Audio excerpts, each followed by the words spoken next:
अस्सलाम वालेकुम, welcome back to चट्टा मीठा। कैसे हैं आप सब लोग? इंशाल्लाह बहुत अच्छे होंगे, बहुत सेहतमंद होंगे। तो जी आज की जो रेसिपी है वो है केरला स्टाइल फ़िश करी। ये बांगड़ा फ़िश से बनेगा और इसका जायका बहुत ही अलग होगा। मेन इसका करी है, करी का टेस्ट बहुत ही अलग होगा।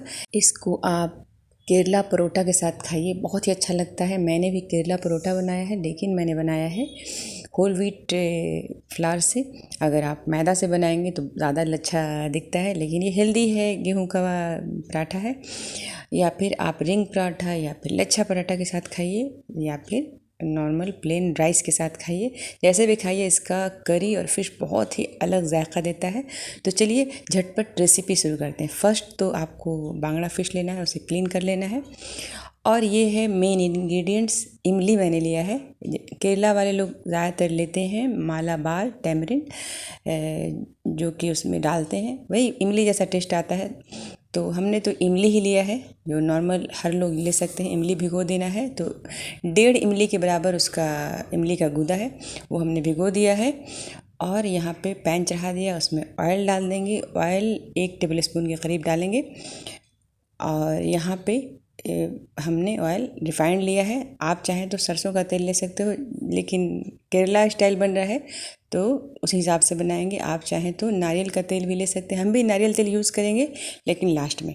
तो फर्स्ट हमने यहाँ पे 5 टमाटर, 200 ग्राम के करीब टमाटर होगा, लेकिन टमाटर को फ्राई करेंगे। जब तक मैं टमाटर फ्राई कर रही हूँ, आपने हमारे चैनल को अगर सब्सक्राइब नहीं किया है तो सब्सक्राइब कर लें। और इस करी का टेस्ट होगा वो बहुत ही अलग होगा। तो इसमें वैसे ही 5 हमने मीडियम साइज़ का प्याज ले लिया, ये भी 200 ग्राम के करीब ही होगा। अब इनको हल्का सा सौटे करेंगे ऑयल में। प्याज टमाटर हल्का सा सौटे हो गया है, तो इसमें हमने 1 इंच अदरक का टुकड़ा छिल के डाल दिया। एक बड़ा लहसुन है, वो भी छील लिया है। छिला हुआ लहसुन डाल के 1 से 2 मिनट फ्राई करेंगे। उसके बाद इसमें हम डालेंगे लास्ट में ज़ीरा, 1 टीस्पून ज़ीरा डालेंगे। ज़ीरा छोटा दाना है, लास्ट में डालते हैं, पहले डालेंगे तो जल जाएगा।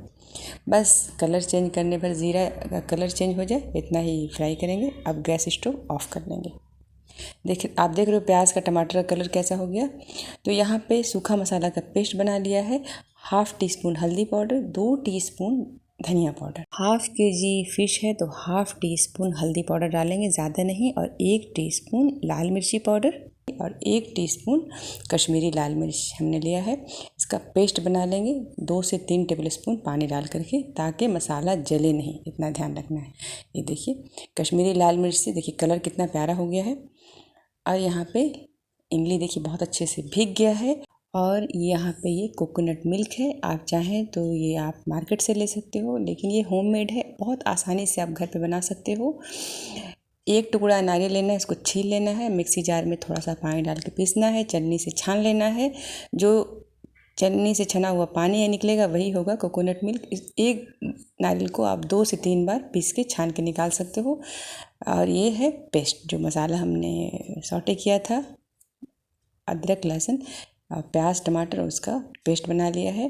अब पैन में हमने 1 टेबल स्पून ऑयल डाला है और इसमें डाल दिया है सरसों, 1/2 टीस्पून, 1/2 टीस्पून के करीब डाल दिया है मेथी दाना, और 2 हरी मिर्च चिड़ी हुई, और वैसे 1 मुट्ठी करी लीव्स। अब साउथ इंडियन डिश बनेगा तो करी लीव्स ज़रूर डाला जाएगा। ये है लाल मिर्ची, हल्दी और धनिया का पेस्ट। इसीलिए पेस्ट तैयार किया था ताकि जले नहीं।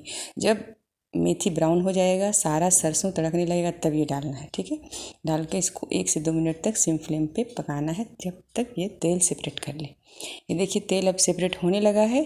तो ये जो मसाला हमने तैयार किया था, टमाटर लहसुन प्याज अदरक का, वो डाल करके इसको अच्छे से मिक्स कर लेंगे और मसाला को ढक कर पकाएंगे। ढक कर पकाते हैं तो मसाला बहुत अच्छे से पकता है। तो पहले तो आप मसाला को अच्छे से मिक्स कर लीजिए। जो लेफ्ट ओवर मसाला पानी बचा हुआ, पानी भी डाल सकते हो, और डाल करके ढक करके 3 से 4 मिनट तक सिम फ्लेम पे पकाना है। 3 से 4 मिनट के बाद देखिए खोला है, तो देखिए मसाला करीब करीब देखिए पक गया, पूरा तेल जो है छोड़ रहा है। लेकिन थोड़ी देर और पकाएंगे, अभी थोड़ा सा और भूनना है मसाला को, लेकिन फ्लेम सिम रखिएगा, नहीं तो जल जाएगा। और नॉन स्टिक पैन लीजिए या फिर मोटी तली का पैन। अब आप देख रहे हो मसाला बहुत अच्छे से भुन गया है, बिल्कुल भी पानी नहीं है, और कलर भी देखिए कितना प्यारा हो गया है। तो अब इसमें हम डालेंगे जो भिगोया हुआ इमली है, हमने रखा है, वो भिगोया हुआ इमली डाल देंगे। ये देखिए बहुत अच्छे से भीग गया, तो पानी के साथ ही डाल देना है। ये सीडलेस है, अगर सीड वाला इमली आपके पास हो, बीज वाला, तो बीज आप निकाल लीजिए और साथ में ही डाल लीजिए। बहुत अच्छे से घुल जाएगा, पक जाएगा। और जितना पानी चाहिए, जैसे ½ kg फ़िश है तो ½ kg में ½ लीटर के करीब पानी डाल देना है। अब इसमें हम सॉल्ट डालेंगे, नमक। तो नमक एज अ टेस्ट डालिए, तो इसमें कम से कम 1.5 टीस्पून के करीब नमक जाएगा, क्योंकि ग्रेवी वाला है और इमली है, तो नमक हिसाब से डालना। ये है कोकोनट मिल्क, तो इसमें 2 से 3 टेबल स्पून अभी हम डाल के पका लेंगे। लास्ट में हम जब फिश डालेंगे तब डालेंगे, तो नारियल का जो है फ्लेवर और खुशबू रह जाएगा। डाल के अब अच्छे से मिक्स करना है और इसमें डाल देंगे हम 4 से 5 करी लीव्स। करी लीव्स डालने के बाद ढक करके ग्रेवी को 5 से 6 मिनट तक पकाएंगे। जब ग्रेवी गाढ़ी अच्छी हो जाए, जितनी गाढ़ी आपको चाहिए उतनी गाढ़ी कर लेना है। देखिए इस तरह से तेल सेपरेट होने लगे, तब ये ग्रेवी रेडी है, क्योंकि फ़िश भी अपना पानी छोड़ेगा। तो ये बांगड़ा फ़िश अब डाल देना है, अच्छे से क्लीन करने के बाद डालिएगा। और ये बांगड़ा फ़िश जो है हमारे कोलेस्ट्रॉल लेवल को कम करता है, हार्ट के प्रॉब्लम को दूर रखता है, हार्ट का कोई प्रॉब्लम होने नहीं देता। अगर आप खाओगे तो बहुत ही अच्छा है, हार्ट के पेशेंट ये फ़िश खा सकते हैं, बांगड़ा फ़िश। तो सारा फ़िश को एक एक करके इसमें हम ग्रेवी में छोड़ देंगे और फिर चलाएंगे नहीं। देखिए इस तरह से शेक करना है कढ़ाई को, हल्का सा इस तरह से आप शेक कर हिला लीजिए। हिला करके अब थोड़ा सा, क्योंकि ज़ाहिर है ये साउथ इंडियन ये है, तो इसमें हमने करी लीव्स थोड़ा डाल दिया है और जो बचा हुआ था कोकोनट मिल्क सारा डाल देंगे। अब छेड़छाड़ नहीं करना है, ढक देना है। ढक करके इसको 5 से 6 मिनट तक मीडियम टू हाई फ्लेम पे पकाना है। और जब भी चलाना हो हल्का सा बस शेक करना है, चम्मच बिल्कुल नहीं डालना है इसमें, नहीं तो मछली चूर हो जाएगी। ऐसे ही शेक करना है, पैन को इस तरह से शेक करेंगे और पकने देंगे मीडियम टू हाई फ्लेम पे। सेम फ्लेम पे नहीं पकाएंगे, अभी मीडियम टू हाई फ्लेम। अब 5 से 6 मिनट हो गया, मैंने खोल के देखा, देखिए बहुत अच्छे से तेल भी सेपरेट हो गया और फिश भी बहुत अच्छे से पक गया। मैं आपको दिखा रही हूँ, तोड़ के देखिए इस तरह से। कांटा देखिए छोड़ने लगे, तो ये नहीं, यानी कि फ़िश बहुत अच्छे से पक गया है। ये हमारी फ़िश करी रेडी हो गई है। लेकिन अभी एक काम बाकी है, मेन काम है इसका तड़का लगाना। तड़का इसको लगाएंगे तो ये देखिए ग्रेवी भी काफ़ी गाढ़ा हो गया है। फ़िश का ये नहीं कि ठंडा होने के बाद गाढ़ा होगा, जितना आपको थिक चाहिए उस हिसाब से आप पका लीजिए। तो ये ग्रेवी भी काफ़ी गाढ़ा हो गया है, फ़िश भी पक गया है। तो अब गैस स्टोव हम ऑफ़ कर लेंगे।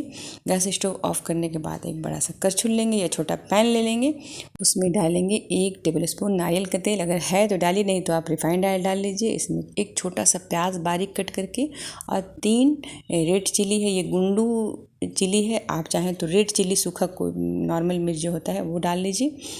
अब इसको चला चला के ब्राउन करना है प्याज को। प्याज जब ब्राउन हो जाएगा तो गैस स्टोव ऑफ़ करने के बाद हम 1 मुट्ठी करी लीव्स डाल सकते हैं, 20 से 25 लीव्स करी लीव्स आप देख रहे हो, 1 मुट्ठी डाल देंगे, क्योंकि बहुत ज़्यादा ये होता है, तेल इसे छींटा मारता है। तो ये देखिए अब रेडी है। तो अब ये फ़िश का पैन हम खोलेंगे और इसमें तड़का लगा देंगे। तड़का या छौंका ज़रूर लगाइएगा, इससे जो करी का टेस्ट है ना डबल हो जाता है। अगर ये वीडियो आपको अच्छा लगा हो तो प्लीज़ लाइक कर दीजिए। अगर हमारे चैनल पे आप नए हैं तो हमारे चैनल को बिना सब्सक्राइब किए नहीं जाइए, सब्सक्राइब अभी कर दीजिए, सब्सक्राइब कर दीजिए। और जो लोग फ़िश खाने के शौकीन हैं उनको ये वीडियो ज़रूर शेयर कीजिए, ताकि कहीं पे भी वो हों, ये केरला स्टाइल फ़िश करी का मज़ा ले सकें। और ये फ़िश करी जो है आप बड़ी वाली फ़िश है उसका ही बना सकते हो, ऐसा नहीं है कि बांगड़ा फ़िश इसके लिए चाहिए। तो ये वीडियो अच्छा लगा हो तो लाइक किए बिना ना जाइएगा, लाइक ज़रूर कर दीजिएगा और ज़्यादा से ज़्यादा शेयर कीजिएगा। खूब सारा अपना ख्याल रखिएगा। अल्लाह हाफिज़, बाय।